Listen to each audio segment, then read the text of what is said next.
నమస్తే, welcome to Telugu రాజ్యం. ఈరోజు మనతో పాటు ఉన్నారు ప్రముఖ సామాజిక ఉద్యమకారులు చలసాని శ్రీనివాస్ గారు.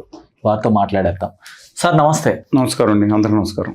అభివృద్ధి చెందిన దేశాల్లో, కొన్ని పాశ్చాత్య దేశాలు, అనేక దేశాల్లో పాదచారులకి ప్రత్యేకంగా నడవడానికి రోడ్డు పక్కన ఒక ఫుట్పాత్ అనేది ఉంటుంది. కానీ ఇప్పుడు మన దేశంలో చూసుకుంటే తాజాగా నిర్మిస్తున్న రోడ్లు కానీ ఒకప్పుడు నిర్మించారు, ఒక 20 ఏళ్ల క్రితం కొన్ని రోడ్లు వేసినప్పుడు కొంత పెడెస్ట్రియన్స్కి కొంత వాళ్ళ ఫుట్పాత్లు నిర్మించడం జరిగింది. కానీ ఇప్పుడు కొత్తగా చేపడుతున్న నిర్మాణాల్లో ఎలాంటి ప్రత్యేక సదుపాయాలు అయితే నిర్మించట్లేదు పాదచారులకి. సో దీని గురించి ఏమంటారు? అందరికీ విజ్ఞప్తి చేస్తున్నాను. భారత రాజ్యాంగం మనకిచ్చిన హక్కు ఏంటంటే ఆర్టికల్ 19(1) ప్రకారం పాదచారులకు రోడ్ల మీద నడిచే మొదటి హక్కు ఉంటుంది. మళ్ళీ రిపీట్ చేస్తాం, మొదటి హక్కు వాళ్ళకి. ఓకే. ఇవాళ సుప్రీంకోర్టు దాన్ని అప్హైల్డ్ చేస్తా ఒక తీర్పు కూడా ఇచ్చింది. ఇవాళ దురదృష్టం ఏంటంటే ఇన్నట్టు పాత రోజుల్లో అంటే ఉండే కదా, తర్వాత రోజుల్లో కొంత ప్రయత్నించారు. ఇప్పుడు హైటెక్ అంటే పర్సంటేజ్ ఆఫ్ రోడ్స్ వాళ్ళ 200 ఫీట్ల రోడ్డు వేసుకుంటా ఒక ప్రధానమైన పట్టణంలో, ఒక హైదరాబాద్ విశాఖపట్నం వేసుకుంటా పాదచారులకు మాత్రం ఇంత మూల పడేస్తా అంటే వాడికి ఉండాలో కూడా తెలియదు. కొన్ని చోట్ల, ఎక్కువ చోట్ల అది కూడా ఉండట్లేదు. ఇప్పుడు సైకిల్ హైదరాబాద్ వరకు కేటీఆర్ గారు చేసిన ప్రయోగం ఏంటంటే సైకిల్ ట్రాక్ ఒకటి కవడతోటి పెట్టి అసలు ఈ దేశంలోనే అతిపెద్దది సృష్టించారు. బికాజ్ ఆఫ్ ఓవరాల్ ఇచ్చిన అడ్వాంటేజ్ వల్ల, దాంట్లో ఉన్న స్థలం వల్ల. ఇప్పుడు ఎందుకంటే మెట్రో రావట్లేదు కాబట్టి దాంట్లో చేశారు. అది డెఫినెట్ గా ప్రయోగం. ఇవాళ నేను ఉత్తర యూరోపియన్ దేశాలకు వెళ్ళినప్పుడు సైకిల్ కి అత్యంత ప్రాధాన్యత. ప్రైమ్ మినిస్టర్ కూడా సైకిల్ తీసుకుంది. అంటే సైకిల్ ట్రాక్ సెపరేట్ గా ఉంటుంది, ఇక్కడ తీసుకుని అక్కడ పెట్టుకోవచ్చు. హైదరాబాద్ ఒకప్పుడు ప్రయోగం సాగింది, అమరావతిలో పెట్టారు. అమరావతి క్యాపిటల్ దగ్గర ఉంటే టెంపరీగా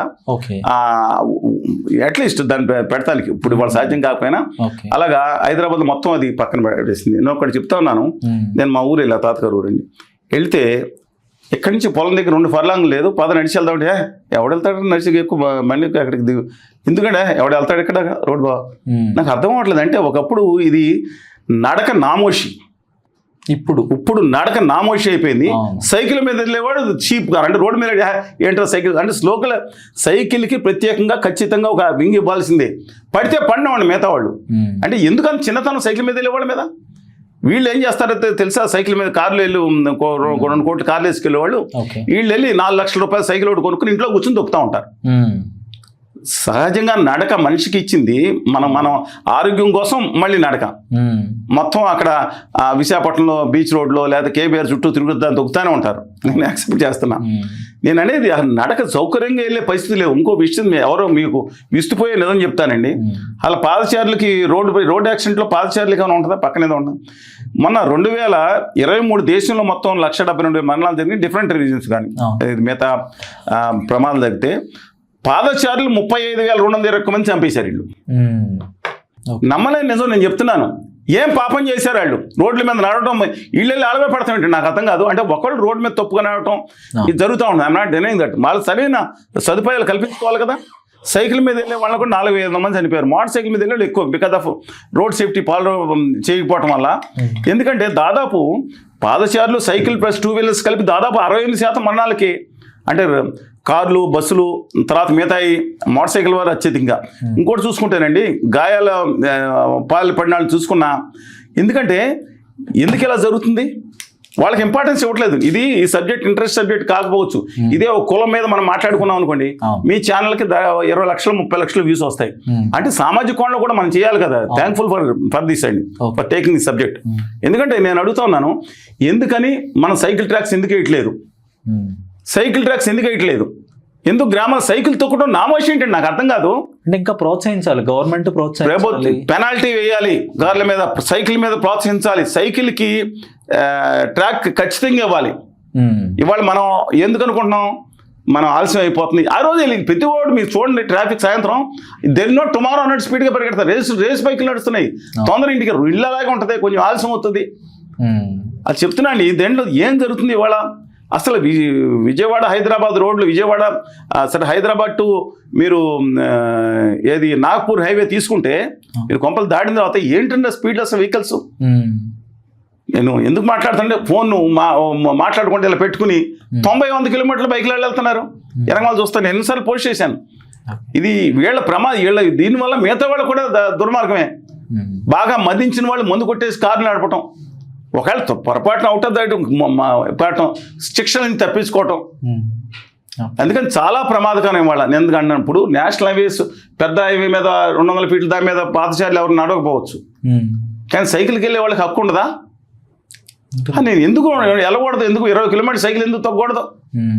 ఇప్పుడు గేర్ సైకిల్స్ అన్నీ వచ్చినాయి కదా, ఎందుకు ఆరోగ్యానికి మంచి పని.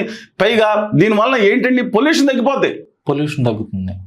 నేను అంటున్నా చాలా సుప్రీంకోర్టుకి ఇంత ముందు ఇచ్చిన జడ్జిమెంట్కి తల్లి ధన్యవాదాలు తెలపాల్సిందే మనందరం. దయచేసి అది నామోషి కాదు, అది గర్వం. ఈ తప్ప మీ పాదచారులు నడుస్తుంటే మీరు గర్వంగా మీరు మీ ఫీల్ అవ్వండి. సైకిల్ శాల్యూట్ చేయండి, హ్యాపీగా ఫీల్ అవుతాడు. నేను చెప్తున్నాను, నేను ఒక సమాజాన్ని ఒక మంచి సందేశం ఇవ్వాలి మనం.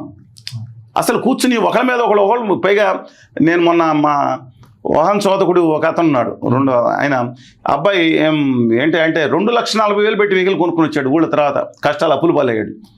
అది అమ్మంటే ఎందుకంటే నాకు అది సార్ అన్నాడు. ఇంకో ఏంటి అది ఒక యావంట. ఇంకొకళ్ళు ఏంటంటే ఎంతమంది పిల్లలు తల్లిదండ్రులను బెదిరించుకునో లేదా బతిమాలో లేదా ఇంకోటి చేసో అప్పులు చేసో సూపర్ బైకులు కొంటున్నారు. ఎన్ని యాక్సిడెంట్లు అవుతున్నాయి. రాయల్ ఎన్ఫీల్డ్ అని, ఎన్ఫీల్డ్ కొంచెం 250 పల్సర్ అని, DMK DKT బైకులు దిక్కుమాలి చాలా బైకులు వేసినాయి. ఆ బైక్ నేను అడుగుతున్నాను ఏ స్పీడ్ అండి? నాకు అదే అయిపోయింది. దిక్కుమా ఆడెవడో ఉంటాడు ఫైనాన్స్ కంపెనీ వాడు, దా వీళ్ళందరూ బోర్లు పెడతారు. ఈ పిల్లకాయలు ఏంటి తాహతుకు మించి అవసరం లేకపోయినా స్పీడ్, ఏ స్పీడ్ థ్రిల్స్ పట్టుకెళ్ళి అని రోజు వేస్తాడు కదా, హెల్మెట్ ఉండదు. మనకు రోడ్లు స్పీడ్ అయిపోయినాయండి, వాహనాలు బ్రహ్మాండంగా ధైర్యనండి, బాడీ ఏం మారలా, బాడీలో స్టీల్ పార్ట్స్ ఏమి రాలా, బాడీ సేమ్ గా వీక్ అయిపోయింది. నేను మాట్లాడుతుంది మీ గురించి చెప్తున్నా, మీ భవిష్యత్తు గురించి చెప్తున్నా. ఇవాళ పాదచారులను గౌరవించడం లేని దేశం ఎక్కడ ఉంటుంది అసలు? పాదచారులకి నెంబర్ 1 ప్రిఫరెన్స్ ఇవ్వాలి. సైకిల్ వాళ్ళకి ఇవ్వండి. వాళ్ళ సమాజానికి మేలు చేస్తున్నారండి. మీకు తొందరగా వెళ్ళిపోయి గుద్దుకుంటూ వెళ్ళిపోయి ఎంతమంది చేసే పనులు ఏంటి నాకు అర్థం కాదు. ఏది నగరాల్లో అలాగే పట్టణాలు మిగతా ప్రతి చోట కూడా. అందుకని మై హంబుల్ రిక్వెస్ట్ అండి, ఓ పక్కన సుప్రీంకోర్టు ధన్యవాదాలు చెప్తా. ఎన్ని మరణాల రోడ్ల మీద వెళ్ళి పాదచారులను గుద్దేసి చంపేస్తున్నారు మీరు ఇష్టం వచ్చినట్ట.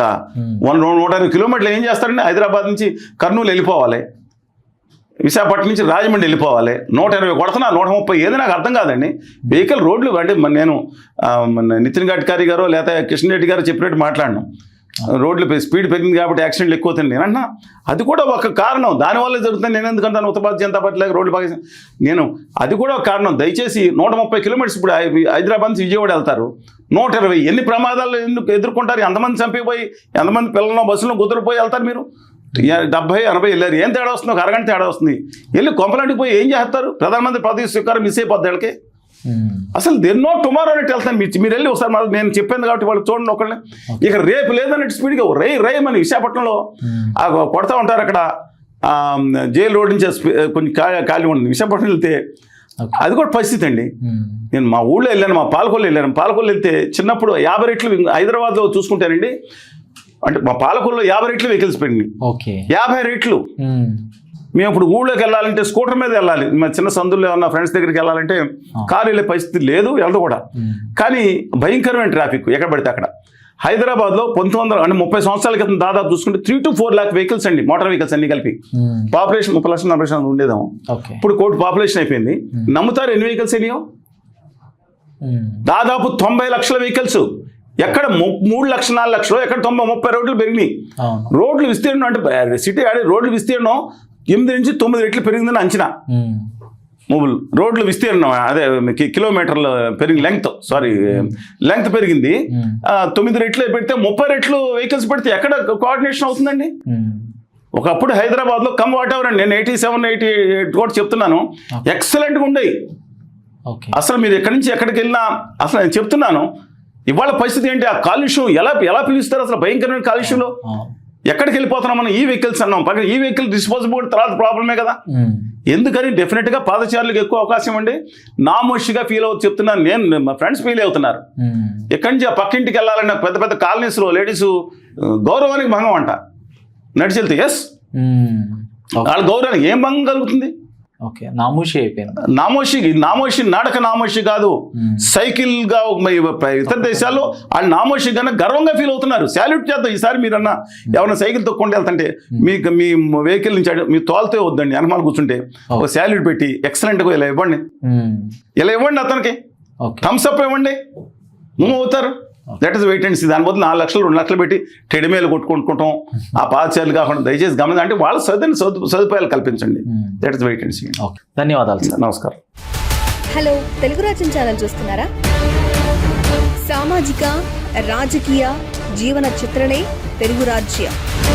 అతిశయోక్తులు అసత్యాలు ఉండవు. రాజకీయ కోణం కాదు, ప్రజా కోణమే కొలబద్ద. తెలుగు రాజ్యం వీక్షణ మీ ఉత్తమ అభిరుచికి నిదర్శనం.